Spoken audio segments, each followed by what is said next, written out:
All right, welcome back, everyone. This is Unit 7, and it's called Christianity. The beginnings of Christianity take place during the Roman Empire. So we're going to be taking a look at really a small set of notes, but very important because Christianity is one of the 5 world religions that is focused during this course. Christianity has its roots in Judaism. What that means is, Judaism, as you remember, is the first monotheistic religion. So what we're going to be talking about is how the first Christians were actually Jewish first, but then they have a different set of beliefs. To make it simple, what it boils down to is they believe that Jesus is the Messiah. So after this group of Christians separates, now you have 2 monotheistic religions, the Jews and the Christians. And then later we'll be talking about the Muslims. So, as you can see from the notes here, the origins of Christianity, as I stated, it has its roots in Judaism. So, there's a belief from the Old Testament that a Messiah is going to come and save everyone. Some Jews believe that Jesus of Nazareth is this Messiah, so he's proclaimed to be the Messiah. This conflicted with the polytheistic beliefs of the Roman Empire. So remember, the Romans believe in many different gods like Jupiter, Mars, etc. So this is a problem for them because they expect everyone not only to worship their polytheistic gods, but also the emperor. So what makes this complicated is the fact that not all Jews accepted that Jesus is the Messiah as proclaimed in the Old Testament. So those that believe become the first Christians. Those that do not believe remain Jewish. So you really have 2 types of disruption going on. Some Jewish people are not happy that Jesus is being proclaimed as the Messiah, and then the Roman government is not happy because it's conflicting with their beliefs. So that's why we have this turmoil during this Christian beginnings.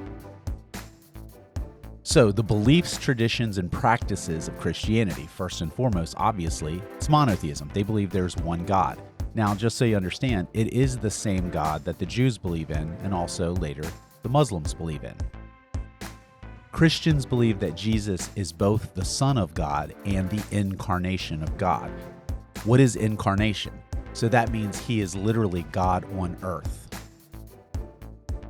Christians also believe in life after death, meaning they believe there's a heaven and there's also a hell.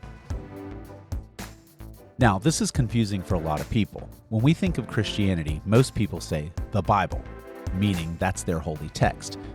Well, kind of. The New Testament is their holy text.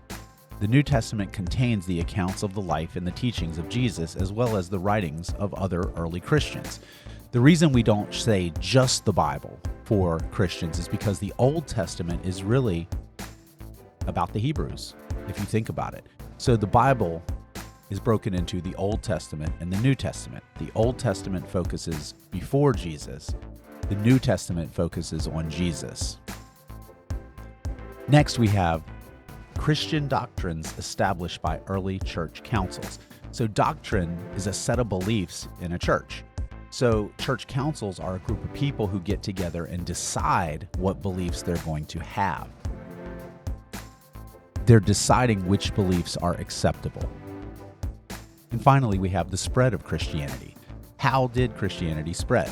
So first and foremost, it's popular. It's a positive message. People who are rich in Roman times would donate large amounts of gold and animal sacrifices to the polytheistic religion. And there really wasn't a whole lot they felt good about. However, early Christians in Rome donated food. They gave lodging to poor Christians, and that made them feel good inside. So the message is very popular. Next, early martyrs inspired others. So what's a martyr? So martyrs are people who are willing to die for their beliefs. So, for example, the Romans literally would persecute Christians. Sometimes they would take them to the Roman Colosseum and they would feed them to animals as a public display.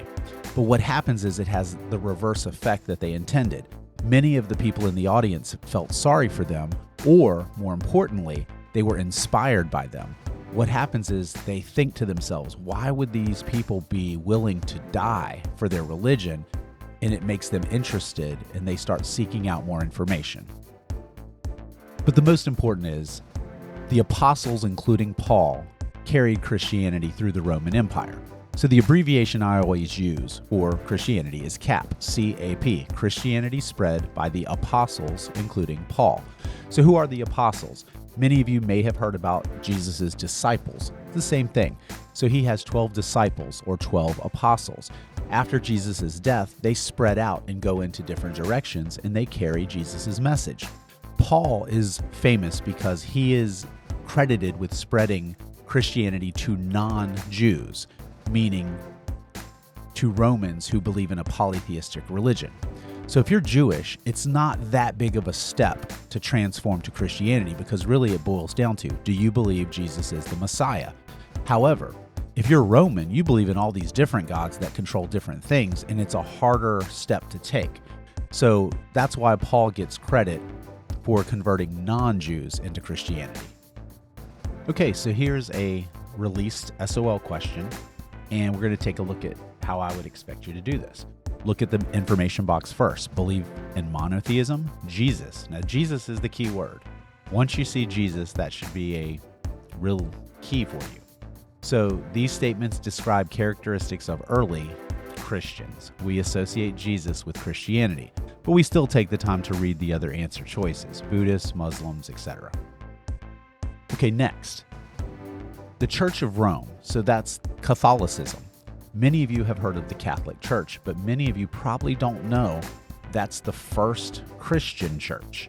What that means is after Christianity takes off and becomes popular, the first step is that the Emperor Constantine, he's a Roman emperor, he finds out that his mother, Helena, that she's actually Christian. So rather than fighting it, he becomes Christian himself. He makes Christianity legal. And eventually it becomes the official state religion of Rome. Think about that. Here in America, we don't have a state religion. We have freedom of religion. But in the Roman Empire, they decided that rather than having a polytheistic religion, that Christianity would become their official religion and that everyone was expected to be Christian. The church became a source for moral authority. So this is important because your morals are what determines right and wrong. So the church is basically laying it out for everyone that these are the things that are right and wrong. This is how you should live your life. So next in the notes, we have to understand what heresies are. So heresy is literally when you're contradicting the popular beliefs. So within Christianity, as with any religion, there are certain things that are accepted. So there's a small group of people that do not agree with those and they are contrary to them, meaning they're going against them. So the first one mentioned in the notes is called Arianism. So one of the key beliefs is that Jesus is both the Son of God and the incarnation of God on earth. People who believed in Arianism believed that he was created by God, therefore was not God on earth. And clearly that's against the beliefs of the majority of Christians, so therefore it's a heresy. So the second heresy group that we're supposed to understand is Donatism, and it's a little bit more complicated than Arianism. But the bottom line is they disagree with the majority of Christians and they go against the grain, which leads to them being called heretical. So the easiest thing for you is to just be able to identify Arianism and Donatism as heresies or not agreeing with the majority of Christians. And then finally, we have the church became the main unifying force in Western Europe. So we're going to get to the Middle Ages eventually, and that's a pretty fun unit. And in the Middle Ages, the Christian church, the Catholic Church, that is going to be basically the government. So that's something new, and you'll enjoy that unit a lot. Okay, so next we have another released SOL test question. This one has no graphics, so we're going to look at the answer choices. Sending Roman soldiers to the Middle East, legalizing Christianity. That sounds pretty familiar. Codifying Roman law in the Middle East, and unifying Europe, founding of the Holy Roman Empire. So the big thing here is, who are we talking about? Constantine. Legalizing Christianity was the one that sounded familiar, and if we remember, Constantine Christianity, he legalized Christianity. All right, last part of the notes. So the first thing is a vocabulary word. We're going to be talking about the influence of the Church of Rome and the word secular. It says secular authority declined while church authority grew. So what you need to understand, because this is something you're going to talk about later as well during the Renaissance, secular is non-religious. So for example, if you go to public school, that is a secular school, meaning it's not a private school that's based on a religion. So if you go to a Christian school or an Islamic school, that's a religious school. A secular school will teach you about various religions, but they're not going to lead you in prayer. Another way you can think about that is secular music. If you listen to religious music, that would be religious, but secular is non-religious music. So most music on the radio, streaming, Apple Music, Spotify, etc., unless you specify that you want religious music, you're probably listening to secular music. So just think of secular as non-religious. So next, we have to look at Greco-Roman culture. That's Greek and Roman culture. Greek and Roman culture still influences us today.